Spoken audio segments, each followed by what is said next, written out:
प्यारे बच्चों नमस्कार। मैं सद्देव मौर्य जनता विद्यालय इंटर कॉलेज की ऑनलाइन मैथमेटिक्स की क्लासेस में आपका स्वागत करता हूं।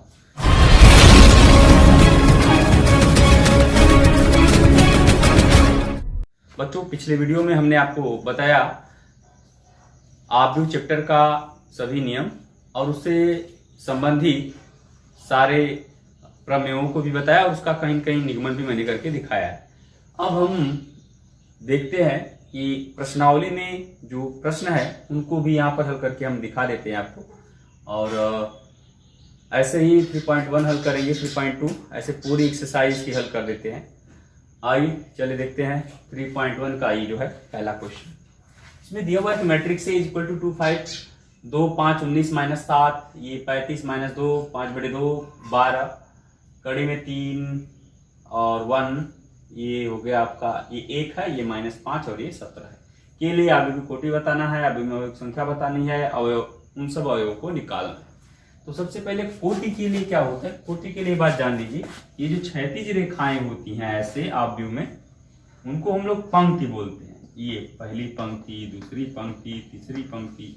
और जो ऐसे ऊर्ध्वाधर रेखाएं होती हैं, उन ऊर्ध्वाधर रेखाओं को स्तंभ बोलते हैं। पहला कॉलम, दूसरा कॉलम, तीसरा कॉलम, चौथा कॉलम, ऐसे ही पांचवा कॉलम और भी हो सकते हैं। इस तरह से ये रहा पंक्ति और स्तंभ की बात। और अगर हम किसी मैट्रिक्स की कोटि को लिखते हैं तो कोटि यहां लिखी जाती है। कोटि को लिखा जाता है R×C। पहले पंक्ति लिखते हैं, बाद में स्तंभों को लिखते हैं। तो चलिए आज देख लेते हैं कि इसमें कितने पंक्ति हो गई, 1 पंक्ति, 2 पंक्ति और 3 पंक्ति। तो इसकी जो कोटि होगी, पहले वाले पार्ट की कोटि, पहले कितनी पंक्ति आई, 3 क्रॉस कितने कॉलम, 1 2 3 4, ये हो गया। और दूसरी बात अवयवों की संख्या, तो ये संख्या मैं लिख रहा हूं, अवयवों की संख्या ही है। अवयवों की संख्या कितनी हो जाएगी, वो हो जाएगी, ये इन दोनों का क्या कर देंगे, गुणा 4 या 12 हो जाएगा। अब जो है अवयव A13, ये सब कैसे निकलेगा, उसके लिए बच्चों देख लीजिए कि Aij किसी मैट्रिक्स का एक व्यापक अवयव होता है जो I में पंक्ति और J में स्तंभ में स्थित होता है। माने यहाँ जो संख्या लिखी रहेगी, समझ लीजिए यह अवयव उस पंक्ति में स्थित है। यहाँ जो संख्या लिखी रहेगी, समझ लीजिए वह अवयव उस स्तंभ में स्थित। जैसे A13 ये फर्स्ट रो में स्थित होगा और किसमें, थर्ड कॉलम में स्थित होगा, फर्स्ट रो और थर्ड कॉलम। तो चलिए तीसरा यहां देख लेते हैं, उसके हिसाब से A13 क्या हो जाएगा। A13 देखिए फर्स्ट रो ये रहा, थर्ड कॉलम 1 2 3, तो ये एलिमेंट हो जाएगा 19 हो जाएगा, ठीक है। उसी तरह से अगला एलिमेंट है A21, वो कितना हो जाएगा, A21 माने दूसरा पंक्ति पहला स्तंभ, दूसरी पंक्ति पहला स्तंभ, दूसरी पंक्ति पहला स्तंभ को काटेंगे तो ये वाला, दूसरी पंक्ति पहला स्तंभ, ये तो अवयव कितना हो जाएगा 35 हो गया। उसी तरह से A33 को आप लिख लेना, कितना हो जाएगा, ये थर्ड रो थर्ड कॉलम -5, ये हो जाएगा आपका -5 हो जाएगा।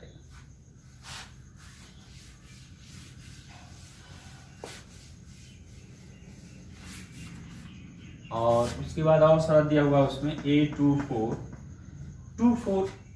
ये 2 हो गया, अब 4 वाला ये हो जाएगा, ये हो जाएगा 12।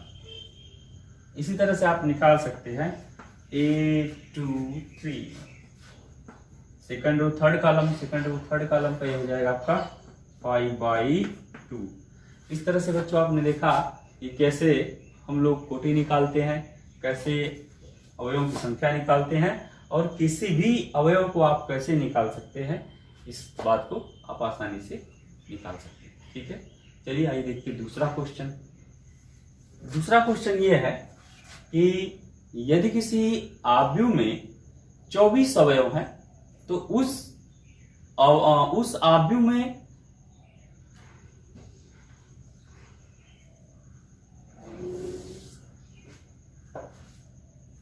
आइए देखिए दूसरा क्वेश्चन ये है कि यदि किसी आव्यूह में 24 अवयव हैं तो उस आव्यूह की कोटि क्या क्या संभव हो सकती है, ठीक है, कि उस आव्यूह की कोटियां क्या हो सकती है ये बताइए।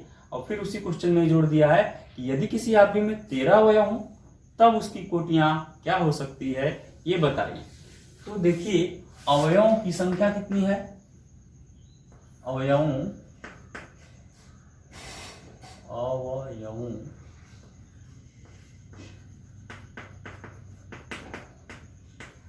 की संख्या कितनी है 24।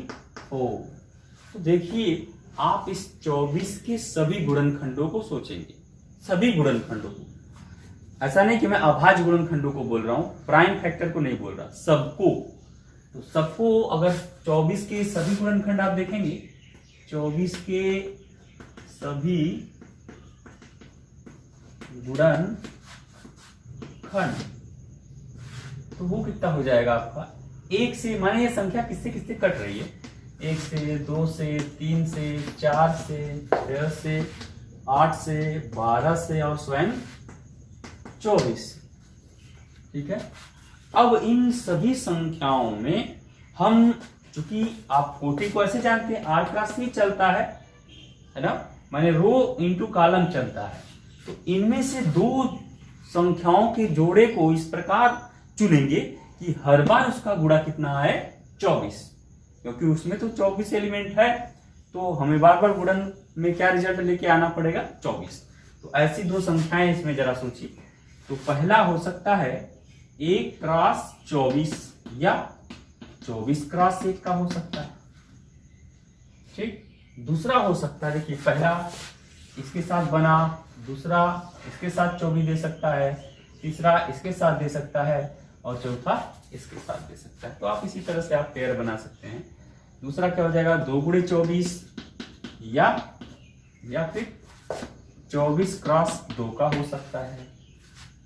और फिर उसी तरह से ये 3 क्रॉस 8 या 8 क्रॉस 3 का हो सकता है। और फिर 4 गुणे 6 का भी हो सकता है या 6 गुणे 4 का भी हो सकता है। इस तरह से ये संभव इसकी कोटियां हो जाएंगी। और इसी में जो और थोड़ा सा जोड़ा है कि यदि 13 अवयव हों तो क्या होगा, तो 13 का भी फैक्टर कर देंगे हम लोग, 1 गुणे 13 या 13 गुणे 1। इसका अर्थ ये हुआ कि चूंकि यह तो अभाज्य संख्या है, अभाज्य संख्या का एक स्वयं वह संख्या फैक्टर होता है और एक फैक्टर होता है। इस तरह से आप देखेंगे कि यहाँ तो 2 ही संभावना हो सकती हैं, 1 और 13 या फिर 13 और 1। इस तरह से इस आव्यूह का हम लोग क्या निकाल सकते हैं, आसानी से कोटि निकाल सकते हैं, जबकि अवयव की संख्या पता है। प्रश्न संख्या 3 प्रश्न संख्या 2 की भांति था, इसलिए मैंने उसे छोड़ दिया है, आप उसे स्वतः हल कर सकते हैं। अब आइए देखें प्रश्न संख्या 4। इसमें दिया है matrix A is equal to Aij एक मैट्रिक्स है जो 2 क्रॉस 2 का मैट्रिक्स है, 2 क्रॉस 2 का मैट्रिक्स है।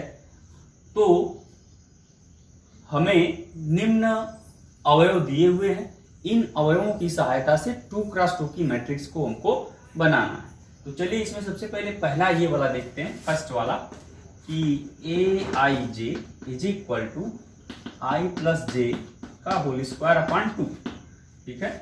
तो सबसे पहले 2 क्रॉस 2 की मैट्रिक्स को यहाँ लिख देते हैं, 2 क्रॉस 2 की मैट्रिक्स को लिख लेते हैं। Matrix A is equal to ये हो जाएगा A11 A12 A21 A22, ये रहा 2 क्रॉस 2 की मैट्रिक्स। अब हमें सबसे पहले A11 निकालना होगा, फिर A12 निकालना होगा, फिर A21 निकालेंगे, फिर A22 निकालेंगे, फिर उन सब के मान इसमें रख देंगे, 2 क्रॉस 2 की मैट्रिक्स आ जाएगी।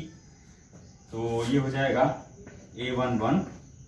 A11 के लिए क्या करेंगे, A11 निकालने के लिए देखिए क्या करेंगे, हम करेंगे ये कि I इक्वल टू 1 व J इज इक्वल टू 1 रखेंगे, ठीक है। I इक्वल टू 1 व J इक्वल टू भी 1 ही रखा जाएगा। तो जब आप इसमें रखेंगे A11 I1 J1, तो यहाँ भी I1, क्योंकि मैं इसको कर दे रहा हूँ 1 प्लस 1 का whole square upon 2 that is 2 का square upon 2 is equal to 4 upon 2 that is 2 आ गया। इसका मतलब a11 कितना आया, 2 आया। उसी तरह से हम यहाँ कर देते हैं a12 के लिए, आप समझ गए होंगे a12 के लिए क्या हो जाएगा, I इज इक्वल टू 1 व j इज इक्वल टू 2। ठीक है, तो रखेंगे आप तो आएगा a12 इज इक्वल टू, मान यहाँ रखना है तो अब थोड़ा ध्यान दीजिएगा कि यहाँ 1 रखा, यहाँ 2 रखा, तो 1 + 2 3 आ जाएगा, 3 का स्क्वायर 9, 9/2 हो जाएगा। मैं डायरेक्ट लिख दे रहा हूँ 9/2। ठीक है, उसी तरह से a21 के लिए हमें क्या करना पड़ेगा, हमें I इक्वल टू 2 व J इक्वल टू 1 रखना पड़ेगा। कहाँ रखना पड़ेगा, यहाँ, ये जो व्यापक अवयव दिया हुआ है इसमें AIJ में। तो A हमने I की जगह 2 रख दिया और J की जगह 1 रख दिया, तो फिर यहाँ 2 धन 1 3 का स्क्वायर 9 और बटा 2 है तो 2, फिर से आ गया 9/2। ठीक, उसी तरह से a22 के लिए क्या करेंगे आप, I इज इक्वल टू 2 व J इज इक्वल टू भी 2 रखेंगे आप। तो वैसे कंडीशन में हमारे पास आ जाएगा a22, तो यहाँ भी 2 2 4 का स्क्वायर 16/2 दैट इज 8, ये आ गया 8। तो अगर हम मैट्रिक्स को बनाना चाहें, अगर हमारा मैट्रिक्स कहीं लिखना चाहें तो हम यहाँ लिख दे रहे हैं मैट्रिक्स को। चलिए आंसर को, इसलिए जो हमारा आंसर आएगा a इज इक्वल टू, वो आ जाएगा, देखिए a11 की वैल्यू आई 2, a21 की वैल्यू आई 9/2, फिर a12 की वैल्यू आई 9/2 और a21 की वैल्यू भी वही आ जाएगी 9/2 और इसकी वैल्यू आ जाएगी 8। इस तरह से क्वेश्चन नंबर 4 का पार्ट 1 यहाँ पे सॉल्व किया गया। ठीक है, अब आइए पार्ट 2 को देख लेते हैं।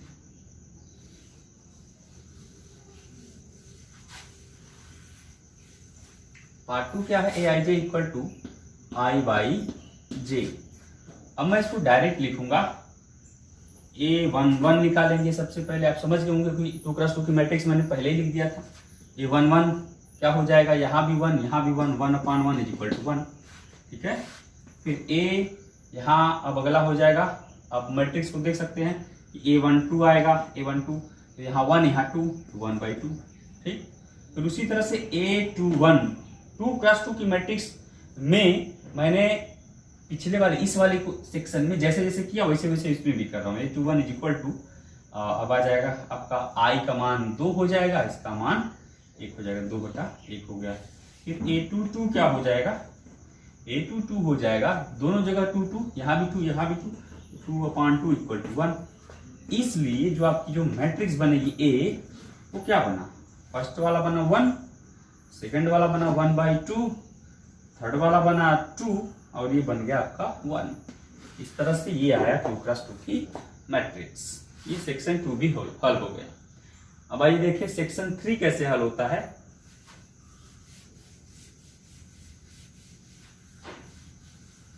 सेक्शन 3 हो जाएगा I + 2j का होल स्क्वायर अपॉन 2।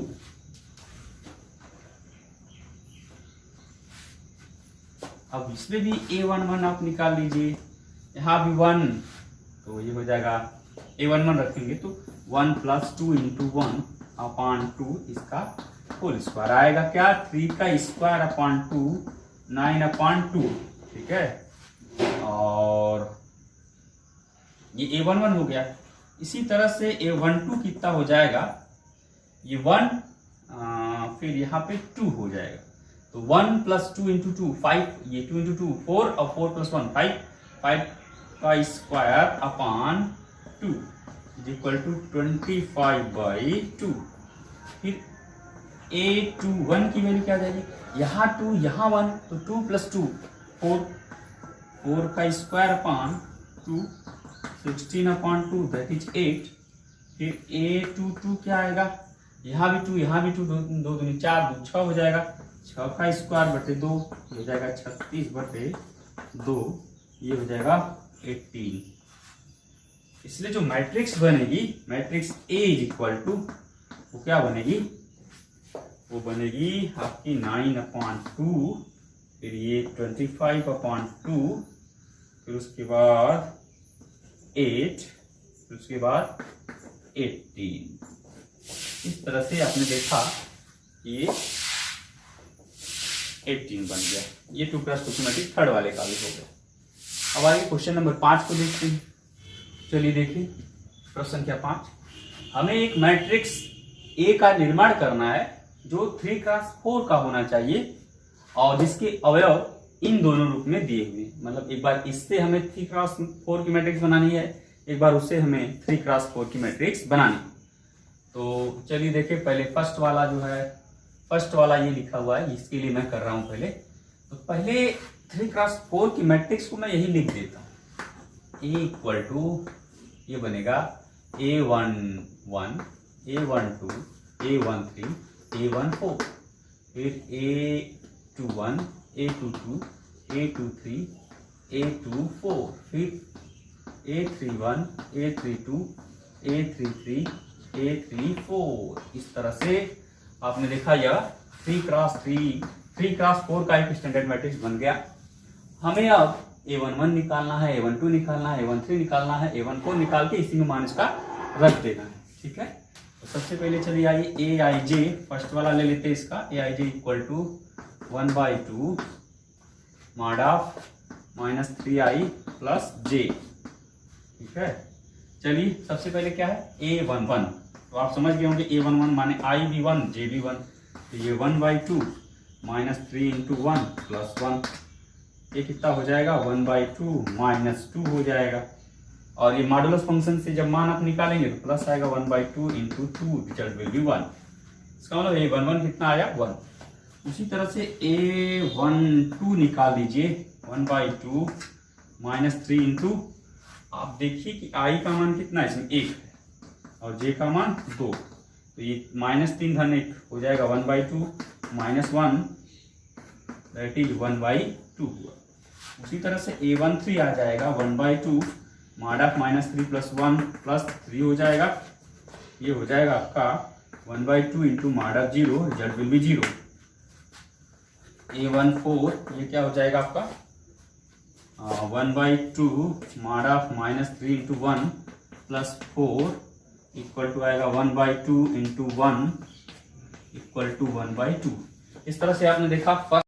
इसी तरह से यहां भी निकाला जा सकता है, माने अब ये तो हो गया, सारा एलिमेंट निकल गया।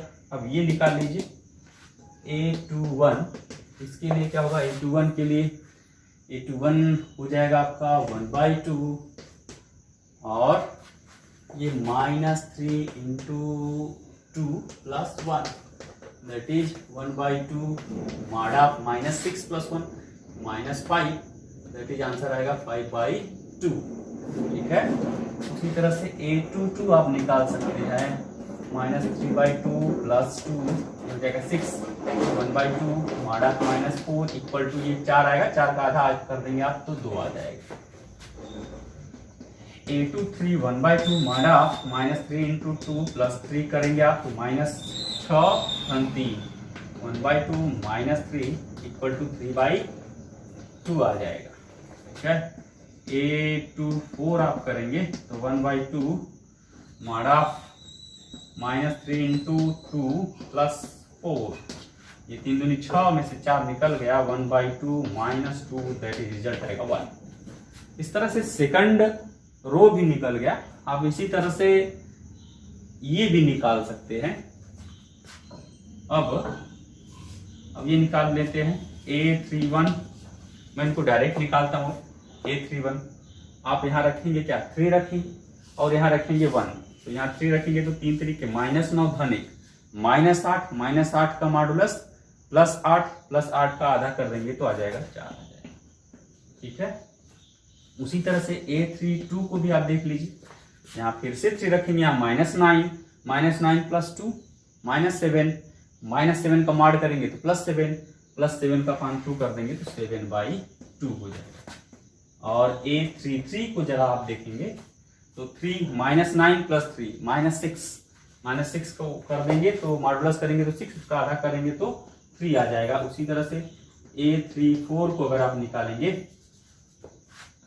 A34 वो कितना आएगा, यहाँ -9 + 4 -5/2, -5 + 5 फिर हो जाएगा क्या आपका 5/2। ठीक है, इस तरह से सब कुछ निकल गया। इसलिए जो हमारा मैट्रिक्स ए होगा वो ऐसे बन जाएगा। ये चीज A11 का मान आप यहाँ देख सकते हैं, ये 1 हो गया, ये 1/2 हो गया, ये आपका 0 हो गया और ये आपका 1/2 हो गया। आगे आप देख सकते हैं 5/2 हो गया, फिर आपका 2 हो गया, फिर आपका 3/2 हो गया, फिर आपका 1 हो गया, फिर इस तरह से यह आ जाएगा 4, 7/2 और ये आ जाएगा 3, ये 5/2। इस तरह से आपने 3x4 का मैट्रिक्स यहाँ निकाल लिया। बच्चों इसी तरह से आप बहुत ही आसानी से Aij = 2i - j वाला भी आप स्वतः ही निकाल लेंगे। आसान है बहुत। ठीक है, इस तरह से ये हो गया। आइए देखते हैं प्रश्न संख्या 6 को। इसमें जो है कि प्रत्येक प्रश्न में हमें क्या करना है कि x, y और z का मान निकालना है।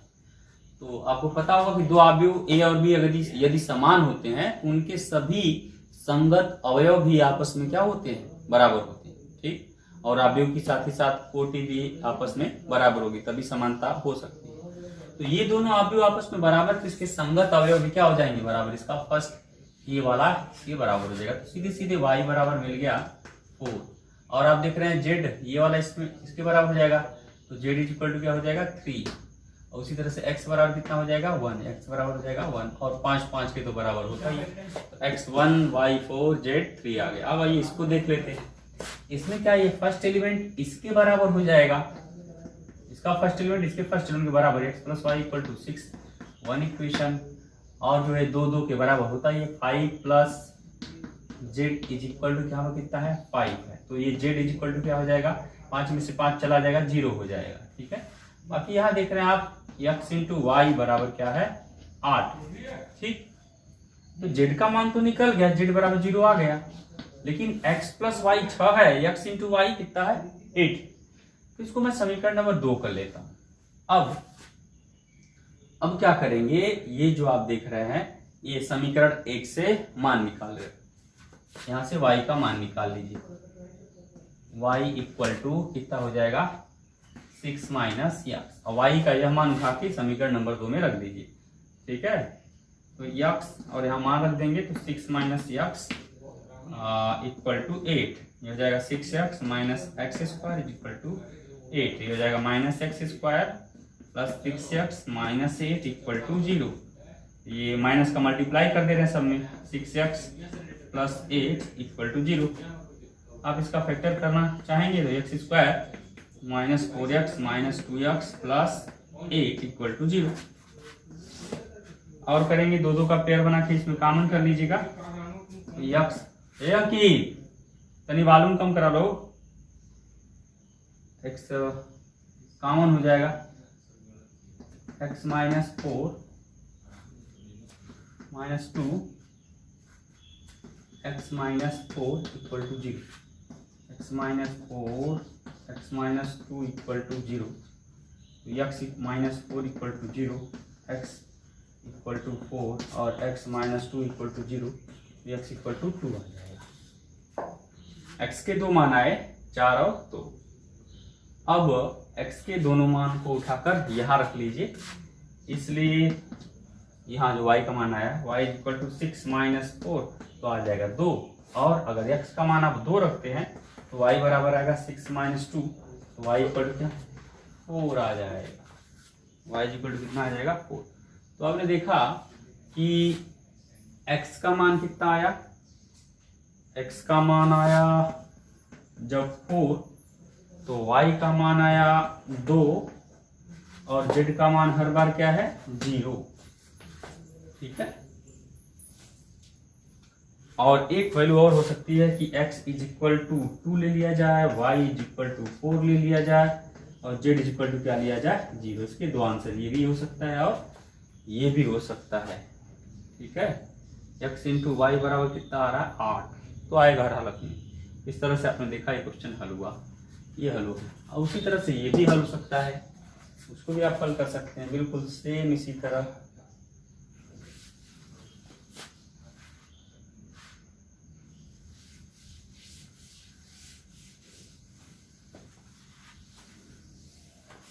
जरा देखो, देखिए x plus y plus z is equal to 9 हो गया और ये समीकरण 1 हो गया।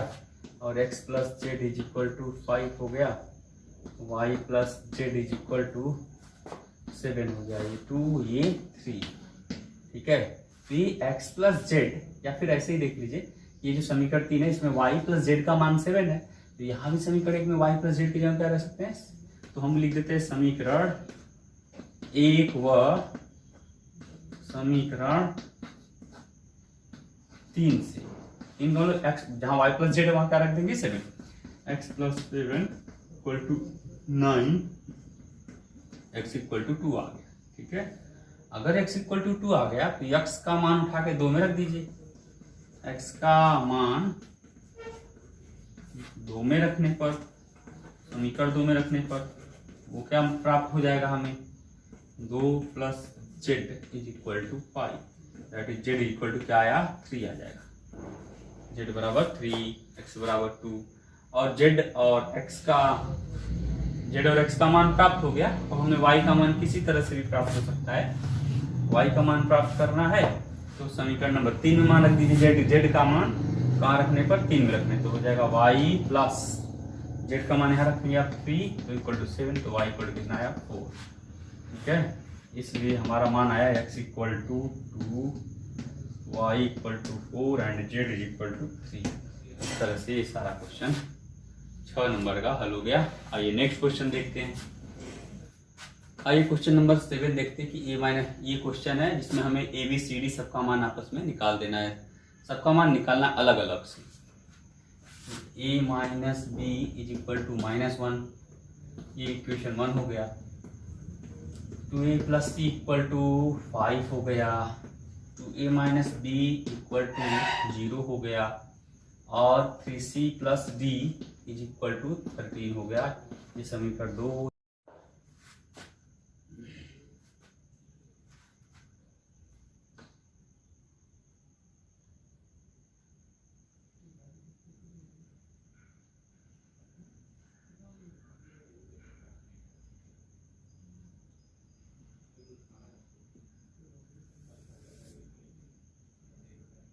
चलिए सबसे पहले क्या करते हैं कि ये जो समीकरण 3 है, समीकरण 3 को देखते हैं।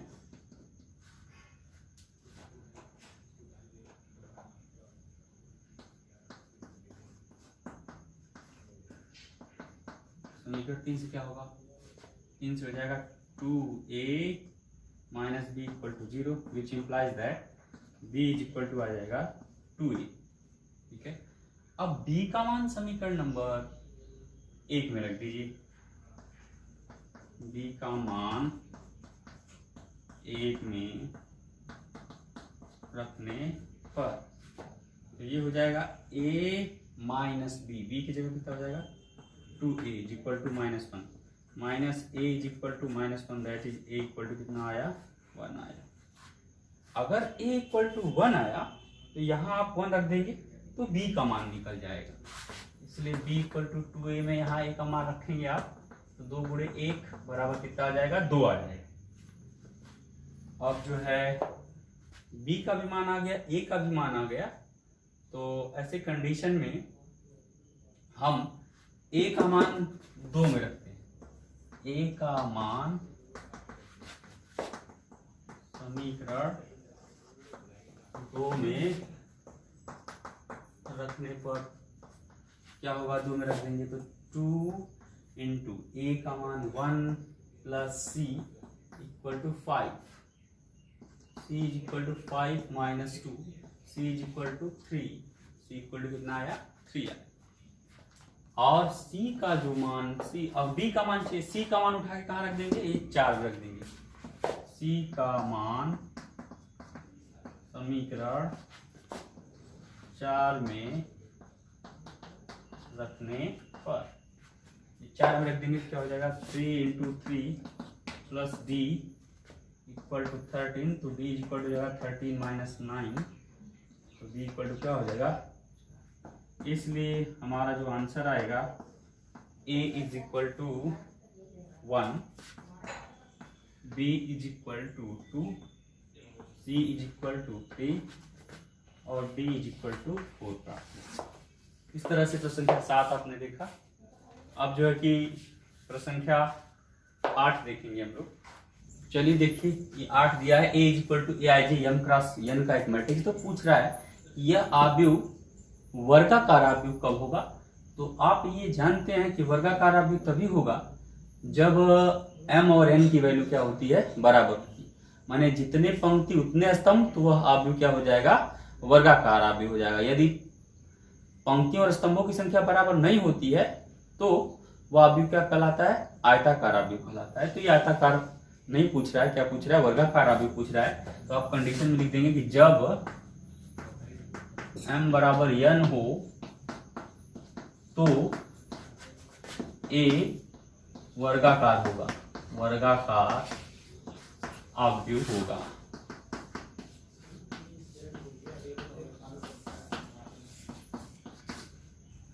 चलिए आइए प्रश्न संख्या 9 देखते हैं कि ये दो आव्यूह दिया है, कह रहा है कि x और y के किन मानों के लिए ये दोनों आव्यूह आपस में बराबर होंगे। तो देखिए ये 2 × 2 का मैट्रिक्स है, ये भी 2 × 2 का मैट्रिक्स है, ऑर्डर सेम है, इसलिए दोनों बराबर हो सकते हैं। और ये अगर अंदर बराबर का चिन्ह दिया हुआ है तो इसके संगत अवयव भी ये अवयव इसके बराबर होगा। तो देखते हैं 3x + 7 = 0, 3x = -7, x = -7/3 आ गया। ठीक है, उसी तरह से आप यहां देखेंगे तो यहां से हमें मिलेगा ये वाला जब एलिमेंट आप इसके बराबर करेंगे तो y - 2 = 5, दैट इज y = मिल जाएगा 7, वो ऐसे हो जाएगा 5 + 2 y = 7 आ गया। ठीक है, और एक चीज और यहाँ पर आप देखेंगे, ये वाला एलिमेंट तो मैंने इसके बराबर किया तो ये प्राप्त हुआ, और ये एलिमेंट जब इसके बराबर किया गया तो हमें ये प्राप्त होने लगा। अब ये वाला इसके बराबर किया जाएगा, y + 1 = 8, तो y = क्या मिल गया 7, y = 7 मिलेगा क्योंकि 8 में से 1 चला जाएगा 7। और जब ये वाला एलिमेंट इसके बराबर किया जाएगा तो क्या हो जाएगा 2 - 3x = 4 मिलेगा, -3x = क्या हो जाएगा 4 - 2, -3x = -6, तो x = क्या आ जाएगा 2 आ जाएगा। ठीक है, ध्यान दीजिएगा कि y का यह मान तो 7 दोनों में आ गया ना, y का मान 7 आ गया, लेकिन x के मान दोनों अलग अलग प्राप्त हो रहे हैं। अतः अगर यहाँ भी x और यहाँ भी x के मान एक ही आ जाते, चाहे जैसे यहाँ -7/3 है, यहाँ भी 7/3 आ जाता, या फिर यहाँ 2 है तो यहाँ 2 आ जाता, तो x के भी वैल्यू क्या हो जाती, सेम हो जाती। अगर x के वैल्यू सेम नहीं है, इसका मतलब ये दोनों आव्यूह आपस में कभी बराबर नहीं हो सकते ये दो। ठीक है, तो इसका उत्तर हो जाएगा ज्ञात करना असंभव है, ज्ञात करना असंभव है। आइए प्रश्न संख्या 10 को देखते हैं कि इसमें ये पूछ रहा है कि 3 × 3 की मतलब 3 × 3 का ऐसे कितने मैट्रिक्स बनाए जा सकते हैं जिसमें केवल 0 अवयव हो या एक अवयव हो। माने 0 या 1 को लेकर 3 × 3 वाली कितनी मैट्रिक्स बनाई जा सकती है, इसे बताना है। ठीक है, तो ये क्वेश्चन तो बहुत छोटा सा है, लेकिन थोड़ा सा क्रमचय संचय इसमें लगेगा।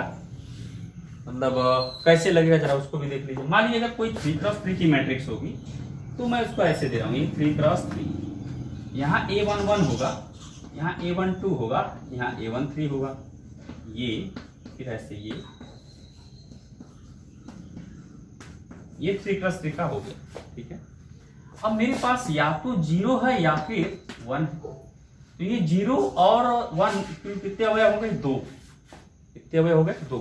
तो ये दोनों अवयव यहां भी भरे जा सकते हैं, यहां भी भरे जा सकते हैं, यहां भी भरे जा सकते हैं, यहां यहां यहां यहां यहां हर जगह भरे जा सकते हैं।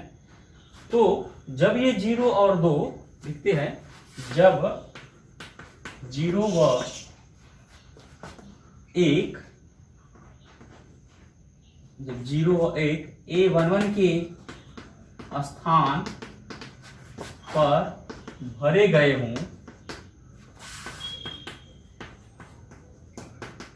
तो इसको, इस स्थान को, मतलब यहां पर भरने का ढंग क्या होगा? तो इसका ढंग क्या हो जाएगा? ढंग कहिए, तरीका कहिए, प्रकार कर लीजिए, जो भी है वो कितना हो जाएगा? 2 हो जाएगा। ठीक है, यहां भरे जाने का कितना हुआ? 2। उसी तरह से यहां भरे जाने का 2, यहां भी 2। तो गुणन सिद्धांत से क्या हो जाएगा? लिख देते हैं यहां पर, गुणन सिद्धांत से सभी 9 स्थानों को भरने का कुल ढंग कितना हो जाएगा? हो जाएगा 2 गुणे 2 गुणे 2 गुणे 2 गुणे 2 गुणे 2, 2 2 4 2 6 गुणे 2 गुणे 2 गुणे 2, 9 हो गया। अब इसका गुणा करेंगे, 2 के पावर कितना आ जाएगा? 9 आ जाएगा। और इसको हल करेंगे तो आ जाएगा 512 आ जाएगा। यहाँ पर थोड़ा ध्यान देने वाली बात है कि ऐसे लेके थोड़ा समझेंगे तो आसानी से बात समझ में आ जाएगी और कुल निकल जाएगा। जैसे यहाँ क्या लिखा? गुणन सिद्धांत से सभी 9 स्थानों को भरने का कुल ढंग कितना आया? इतना आया। तो जब ये भरने का कुल ढंग है तो इससे कुल आव्यूह भी कितने बनेंगे? इतने ही बनेंगे, 512, क्योंकि एक एक ढंग हर बार एक एक आव्यूह को जनरेट कर देगा, बना देगा। इस तरह से आपने देखा कि कुल संख्या कितनी आ रही है? 512। बच्चों, ये 3.1 की एक्सरसाइज यहीं पर समाप्त हो रही है। अगले दिन 3.2 को सॉल्व किया जाएगा। ठीक है, आज के लिए इतना ही। धन्यवाद।